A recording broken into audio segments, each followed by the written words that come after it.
Cada vez que viene el programa la rompe. Son los jueves de Johannes Kaiser. ¿Cómo está, diputado? Muy bien, gracias. Y la verdad es que preocupado porque sí, nosotros estamos metidos ahora en un tema que tiene que ver más bien con...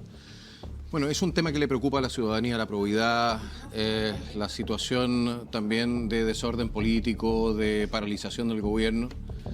Pero especialmente porque hay problemas que requieren de solución. Hace no mucho rato atrás hablábamos del tema de las usurpaciones por los campamentos. Y que probablemente, de acuerdo con la nueva ley, se tengan que producir o se tendrían que producir desalojos masivos. Y la lógica indicaría que cualquier tipo de desalojo se produzca una vez que exista alguna alternativa, porque ¿qué pasa?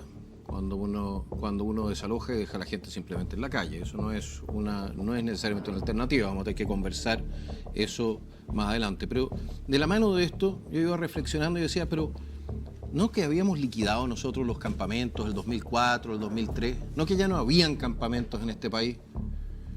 ¿Qué pasó? No, prácticamente no habían, se ve muy poco.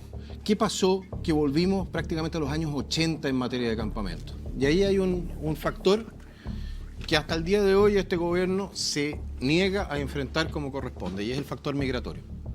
Este año entraron 80.000 personas más de nuevo a Chile. 80.000 personas. A esa gente hay que ponerle hospital, a esa gente hay que ponerle trabajo, a esa gente hay que ponerle comisaría, a esa gente hay que darle servicios públicos, hay que darle casa. ¿Y dónde están los recursos del Estado para eso? No hay. Aunque nos pusiéramos de cabeza, hiciéramos 20 reformas tributarias, este país no aguanta seguir recibiendo tanta gente. Y la pregunta al Ejecutivo es la siguiente: si usted me dice, ¿sabes qué más? Veamos cómo lo hacemos con una transitoria para liquidar los campamentos. Primero tiene que cerrar la llave que está llenando los campamentos. Y la llave que está llenando los campamentos son dos. Hay dos.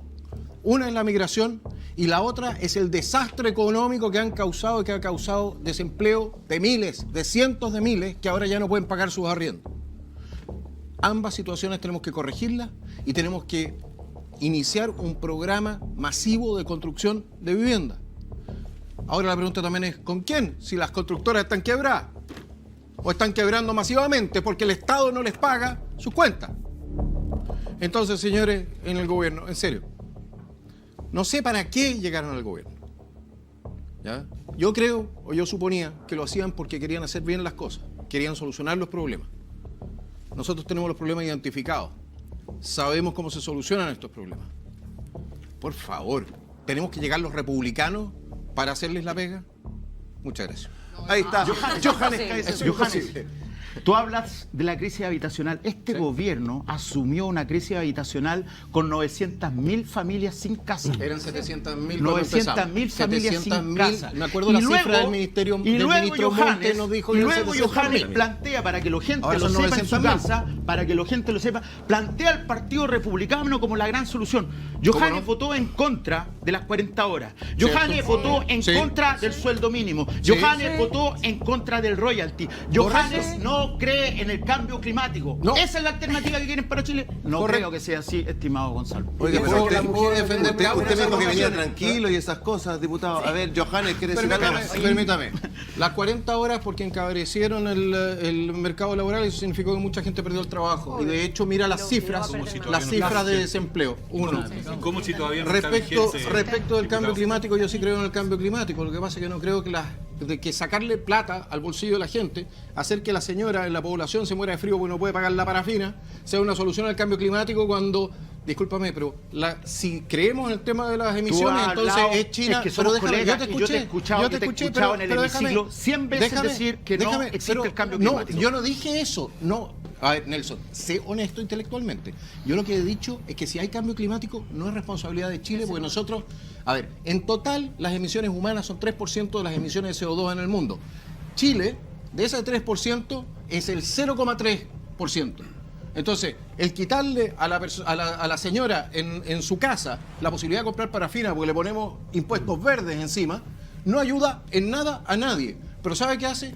Hace que esa señora no tenga cómo calentar su casa. Pero ¿cómo no va a ayudar a nadie? Entonces, discúlpeme, pero no ayuda. Porque son no medidas estás, que se van agregando. ¿A qué? ¿A China? Que se no van hace agregando nada. a todas las India, medidas que no que hace muchos nada. países Los del mundo grandes están tomando en materia de desarrollo sustentable. Los grandes productores... Lo que estás diciendo es una ignorancia, sobre todo que viviste en Europa. A ver, en primer lugar, porque vivía en Europa. porque vi como los alemanes se gastaron 600.000 millones de euros en molinos de viento y hoy día producen más CO2 de lo que producían antes, con centrales a carbón. Entonces, si usted no conoce los datos en esta materia, no venga a debatir el cuento. Yo lo que le estoy planteando es que, aunque fuese absolutamente correcto que la humanidad es responsable del cambio climático, cosa que está abierta al debate, todas las medidas que se están tomando para beneficio de los bolsillos de un par de grandes corporaciones internacionales que se están forrando a costa de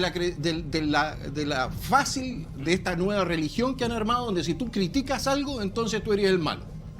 ¿Y quiénes son estas grandes corporaciones? Las que financiaron a la Greta Thunberg y que ahora están metidas en el negocio verde supuestamente en Alemania, etcétera. Si tú ves todo lo que es la luca que han metido ahí, estamos hablando de miles y miles y miles de millones de euros. Y esa plata la hubieses agarrado y hubieses puesto filtros de CO2, por ejemplo, en las centrales a carbón en África. Habría tenido un impacto muchísimo mayor, pero resulta que eso no servía a aquellos que están haciendo la propaganda para esto. Eso no servía para cobrar más impuestos. Si tú efectivamente quisieses hacer algo en materia del impacto en materia de CO2, pero, ¿ya? Tú tendrías que tener un diseño, no local, y menos en Chile, que no es un país industrializado. Tendrías que tener un diseño global que fuese realmente a aquellos que son los más grandes contaminantes: la India, Rusia, China, Estados Unidos. Pero, si hay, y nosotros estamos aquí tratando de salvar el clima. Lo que pasa, Johannes, yo pertenezco a la Comisión de Energía. Bueno, entonces nosotros, por ejemplo, es que ese es el tema. Parece que tú crees que el mundo no tiene fronteras. Cuando tú, por ejemplo, cuando tú no cuidas, por ejemplo, los parques, cuando tú no cuidas los centros reservados, tú no generas un daño al país, tú generas un daño al mundo.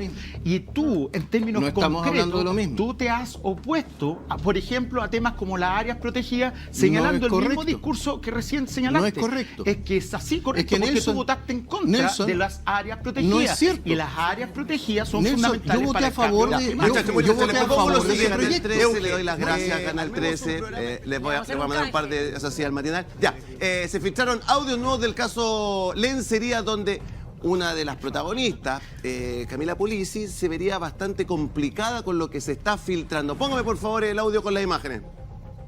Por eso yo pienso que tú deberías tener el tema del manejo de la tarjeta.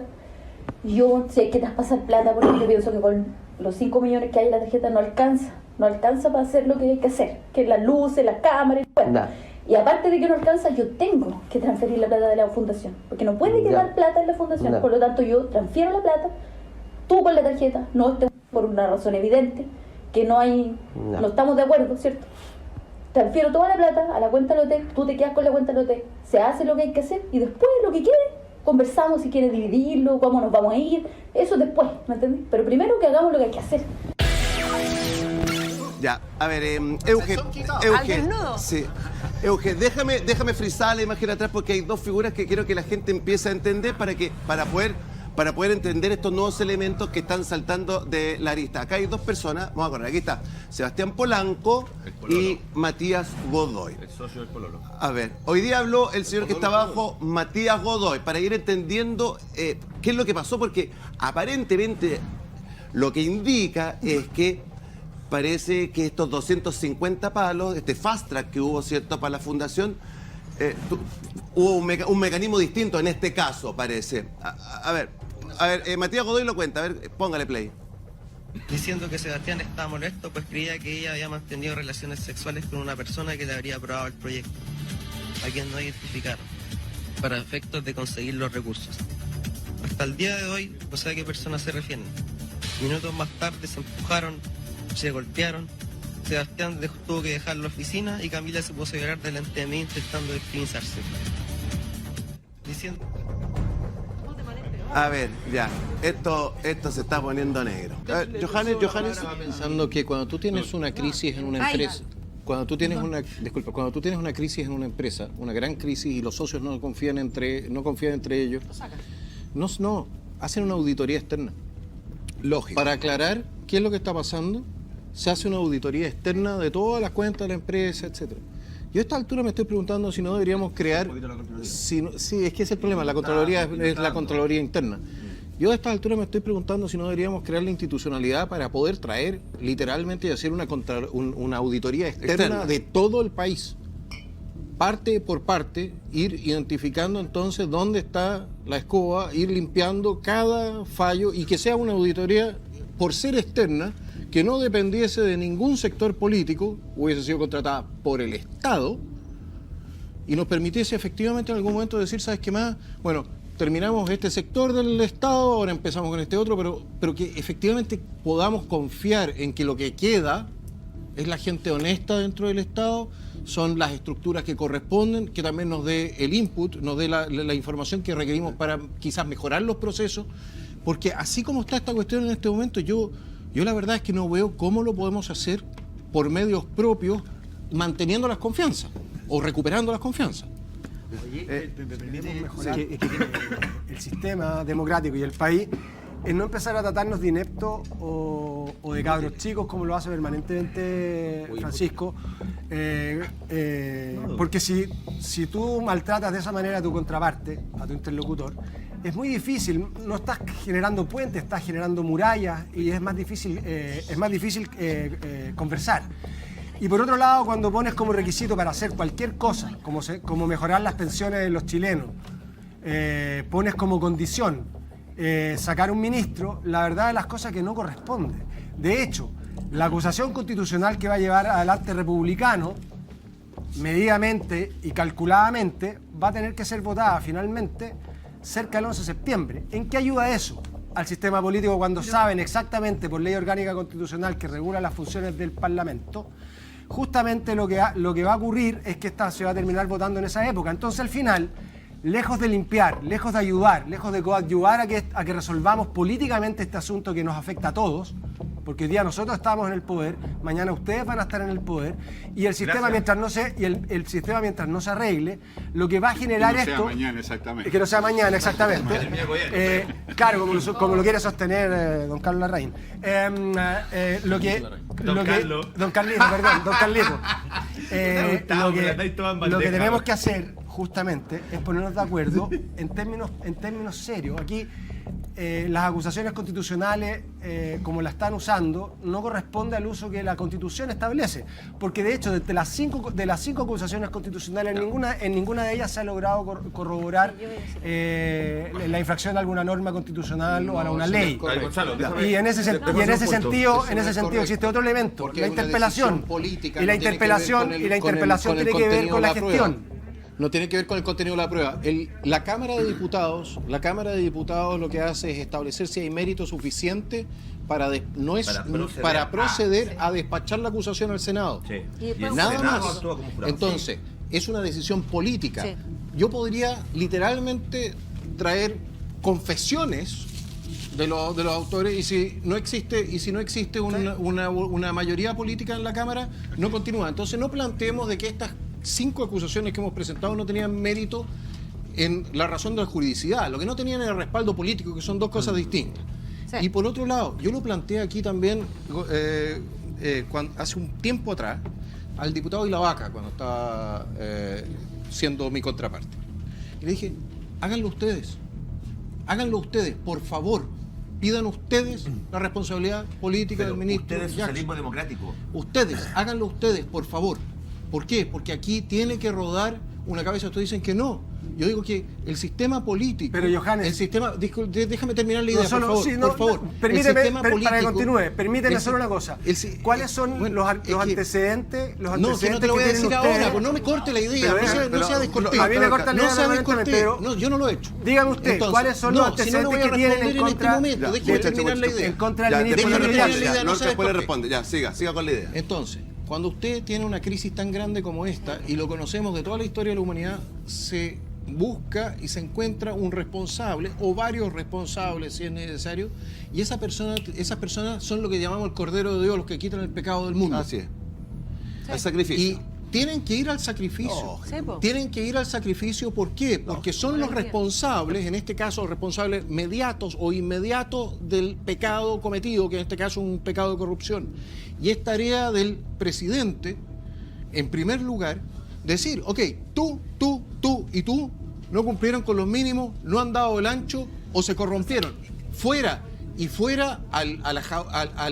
para que la gente vea, que efectivamente existe un proceso de depuración. Sí, pero tú no puedes. Pero tienes. eso, No. y nosotros queríamos que lo hicieran ustedes, tienen que porque eso hacerlo. nos permitía a nosotros decir, esto es un tema transversal. Ya, Pero yo creo- lamentablemente se quedaron en declaraciones y no se hizo lo que era necesario, que era también exigir esa responsabilidad política. Johannes, tengo que Si saludar hay militantes corruptos de Tienen un que salir del determinado partido político, ¿de verdad que es responsable el presidente de ese partido político? No, pero el partido lo deja A ver, usar. momento, déjame responder esto, porque tengo que hacerte una cápita. En primer lugar, tú eres responsable cuando hay línea de mando. Sí, pues, Cuando hay línea de mando, obvio. ¿de acuerdo? Es decir, cuando tú estás dentro de la administración del Estado y hay una línea de mando y existen responsabilidades políticas. Por eso yo dije. Tú eres responsable también por lo que tú permites que otros bajo tu mando, lo que tú permites que otros Obvio, bajo tu por mando lo que tú hagan, no fiscalizas. o cuando tú no persigues a tiempo Que aquí no había esos mando. actos. Es que, a ver, discúlpame, tú eres responsable Es que no hay político mando de lo acá que tampoco. sucede. Si lógico que hay un mando en un ministerio, pues hombre. ¿Cómo no va a haber un mando del ministro, subsecretaría, Johannes, ¿tú estás de acuerdo con la violación de los derechos humanos?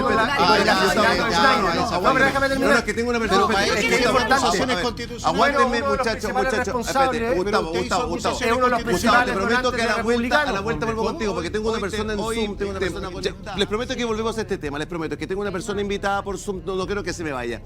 Hoy temprano en la mañana, eso de las 7:30, 8 de la mañana en Chile, hora local, nos enteramos del asesinato a un candidato a la presidencia en Ecuador, Fernando Villavicencio. Se han decretado 60 días de estado de excepción y quiero mostrarles primero las imágenes de lo que fue, digamos, el tiroteo. Más de 30 balas se escuchan y después conversamos con Cristina Villagómez. Ponga, por favor.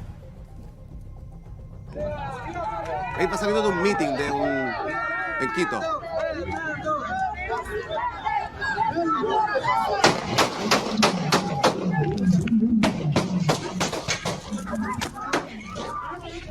Ahí están las imágenes.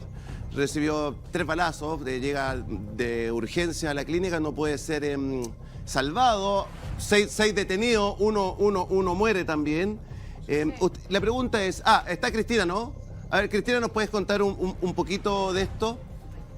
Cristina Villagómez. ¿Qué tal, Gonzalo? ¿Qué tal todos? ¿Cómo están?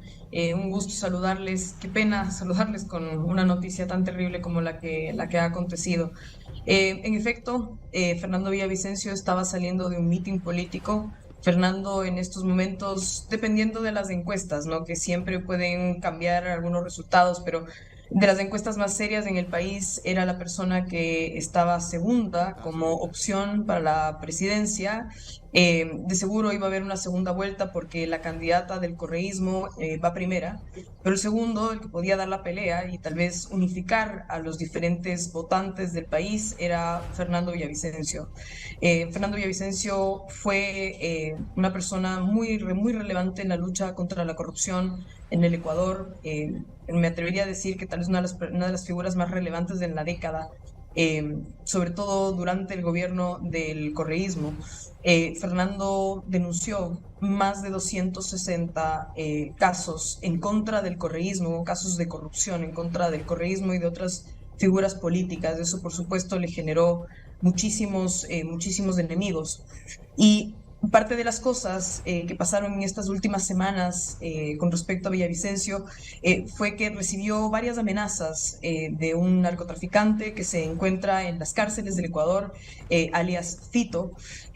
Fito había enviado distintas amenazas tanto al equipo como a Fernando Villavicencio, indicándole que los iban a matar, bueno, de diferentes cosas. Y Fernando Villavicencio había solicitado seguridad especial sin suspender su campaña, sin suspender absolutamente ninguna actividad. Cristina, fíjate que, y voy a abrir un poquito acá por si te quieren preguntar algo. Hoy también en la mañana, el alcalde Rodolfo Carter y distintas personas han estado preguntándose qué tan cerca estamos en Chile de que pueda pasar algo como lo que sucedió hoy día en Ecuador. ¿Qué opinas tú? A ver, en Ecuador el crimen está organizado.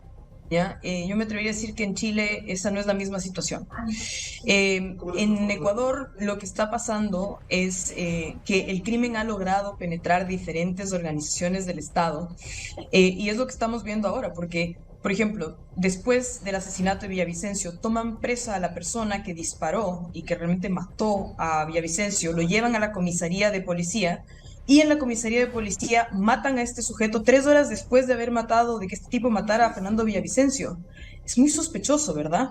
Entonces, el narcotráfico y el crimen organizado ha penetrado profundamente distintas instituciones en el país y ya es algo tan conocido que resulta un secreto a voces, ¿no?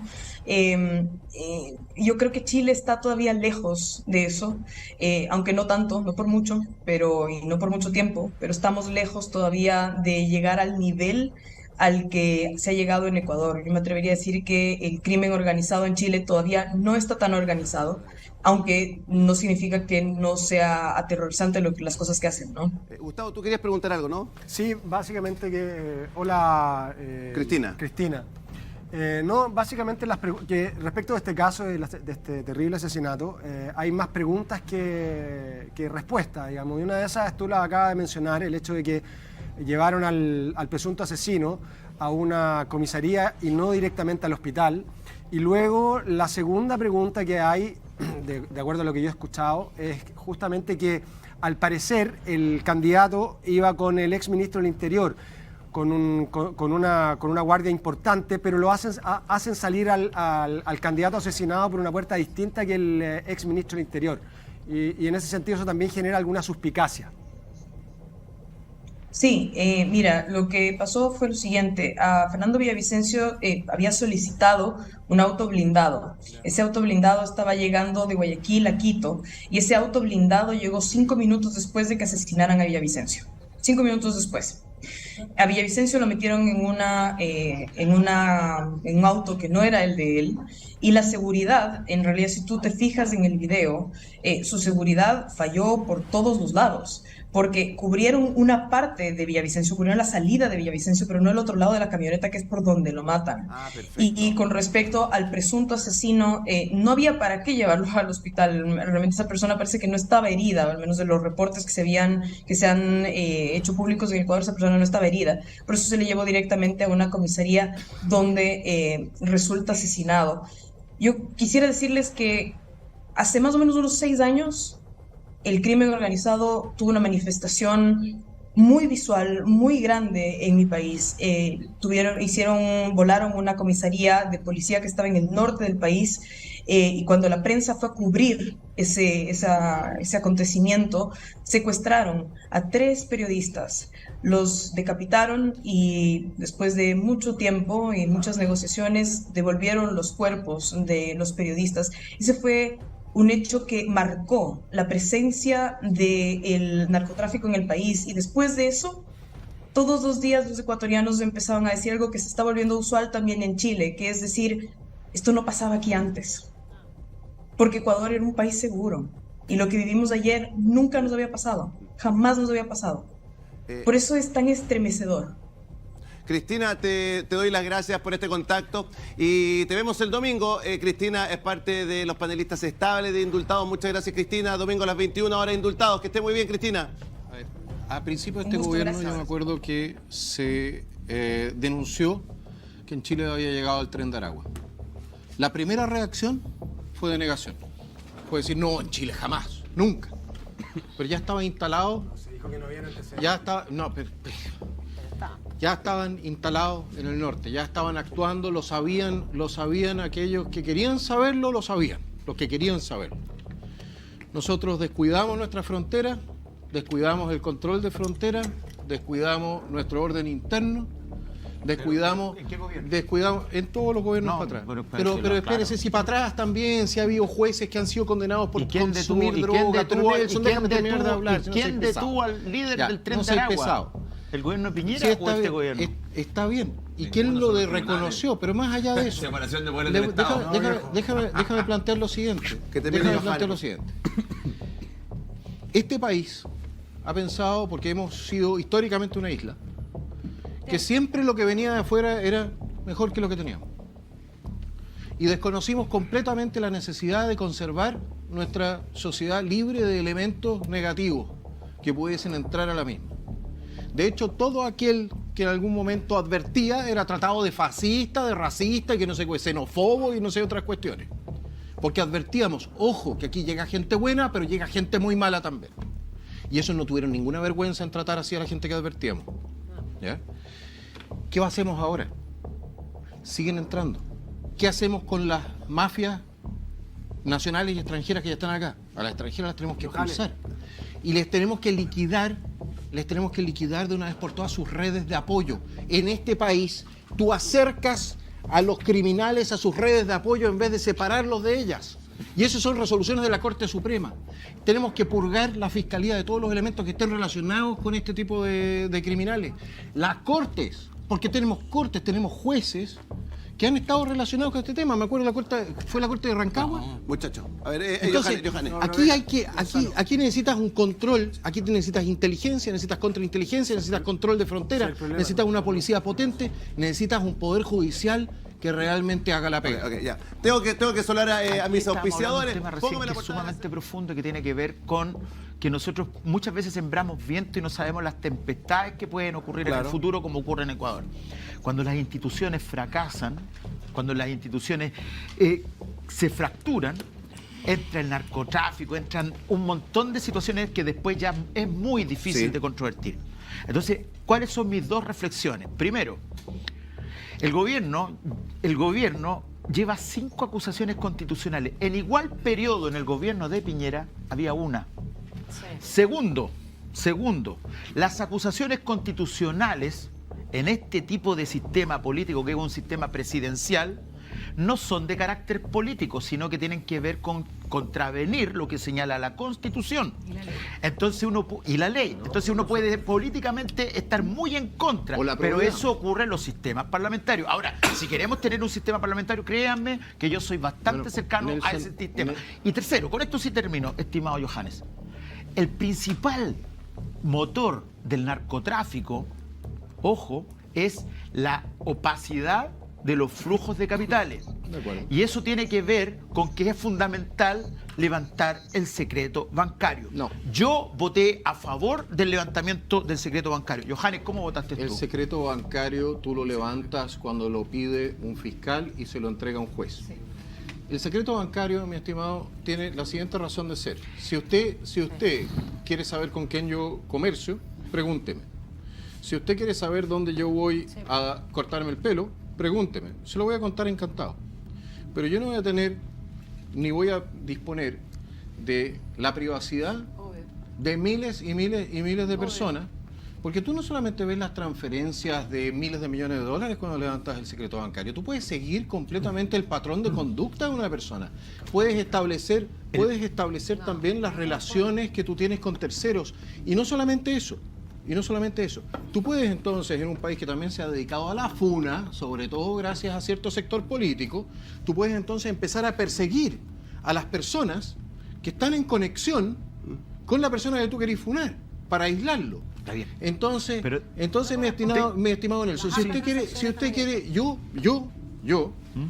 lo convido a usted, los dos levantamos nuestro secreto bancario y presentamos todo lo que quieran a la ciudadanía. Pero yo no voy a respaldar la transparencia del ciudadano. Aquí el que tiene que ser transparente es el Estado. El país, no el ciudadano. Nuestro país, lamentablemente, con esto termino, nuestro país es demasiado rígido el secreto bancario. Por eso que hay tanta ilusión tributaria. Osvaldo de Pachorra. La ilusión no se produce. Osvaldo. Es la un ilusión lugar no se produce maravilloso para lavar dinero. Osvaldo Andrade. Ese es otro cuento. Osvaldo, ¿qué dijo Hasler? Hasler trae a críticas y anuncio de campaña de Rabinet. En la última elección no tuvo ni siquiera un 5% de los votos en Santiago. Pero Chile cambió. A ver. Primero un comentario respecto al nombre de calles, porque a nosotros es muy relevante saber que se está reconociendo a Carlos Lorca, y la calle donde fue detenido, y a la Carolina Wiff, que son 2 detenidos desaparecidos. Carlos, el único parlamentario que sigue en esa condición hasta la fecha, un joven médico que dirigía la dirección clandestina del Partido Socialista junto a un dirigente sindical, Ezequiel Ponce. Así que desde ese punto de vista nos complace. Y además que hayan tomado la decisión las organizaciones y los concejales, que podrán merecer reproche político o no, son representantes porque fueron electos en la ciudadanía para estos efectos. Pero me llama la atención las palabras de Jaime Rabinet, porque no es el Rabinet que uno conoce. Él fue ministro de los gobiernos nuestros y era un tipo relativamente ponderado. Y en consecuencia encuentro legítimo que él quiera aspirar a volver a ser alcalde de Santiago o alguna otra pretensión política. Pero esto de que la saquemos volando es un exabrupto de Rabinet. No está a la altura de lo que él ha sido.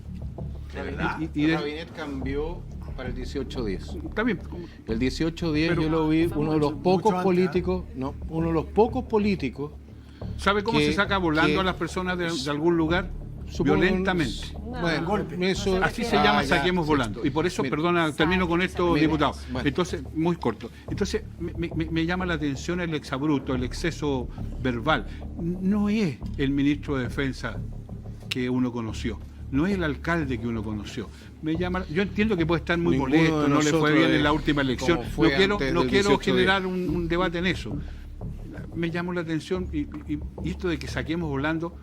No, mire, si hay algo que los políticos antiguos tienen que hacer es ayudar a generar climas adecuados.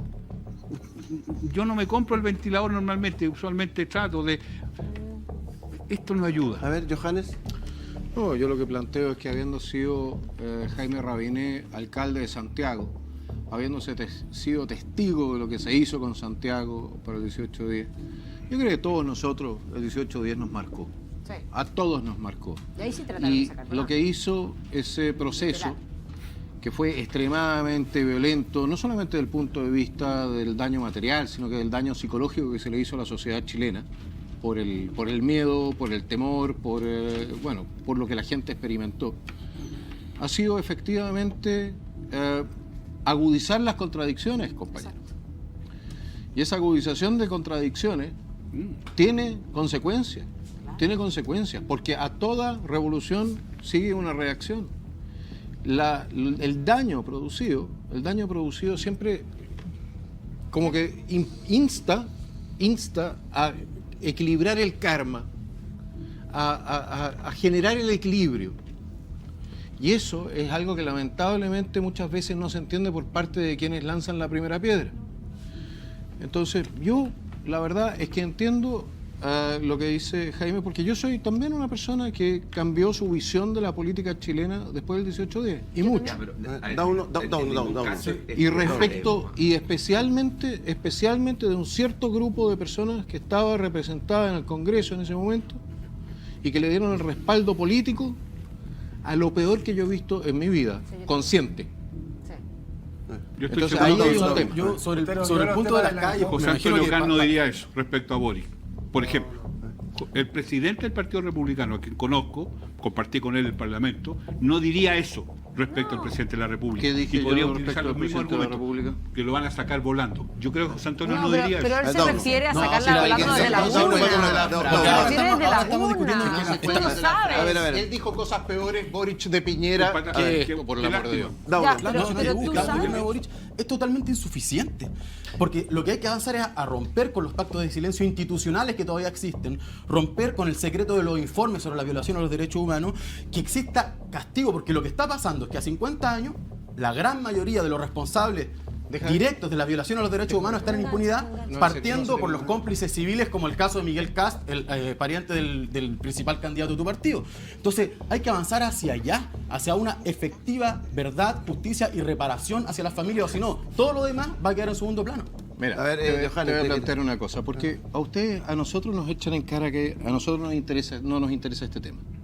Y sin embargo fuimos nosotros los que levantamos el escándalo de que en el servicio médico legal se encuentran cientos de detenidos desaparecidos sin identificar desde hace 20 años, cosa que no le interesó a ese lado por mucho tiempo. Fuimos nosotros los que en ese sentido iniciamos lo que es la acción que más promete efectivamente identificar a detenidos desaparecidos. Ahora, cuando yo veo qué es lo que hizo el Estado, pero no solamente el Estado, sino que algunos representantes de agrupaciones de derechos humanos, respecto de esto, es nada. De hecho, en la agrupación de familiares de detenidos desaparecidos existe la denuncia, posteriormente se entregaron los restos al juez Mario Carroza, de que se habrían conservado restos humanos detenidos desaparecidos en un closet. Y cuando a mí me hablan de esto, que es política simbólica. Esto es simbólico, no es nada más que simbólico y político. Yo les pregunto, ¿dónde están sus acciones de los últimos 20 años para entregar efectiva reparación a las familias? ¿Cuál es la efectiva reparación que se supone que íbamos a entregar como Estado? Íbamos a entregar los cuerpos. Íbamos a entregar los cuerpos identificados. Sí, y durante 20 años han estado en posesión del Estado. En posesión, primero la Universidad de Chile, después el Servicio Médico Legal.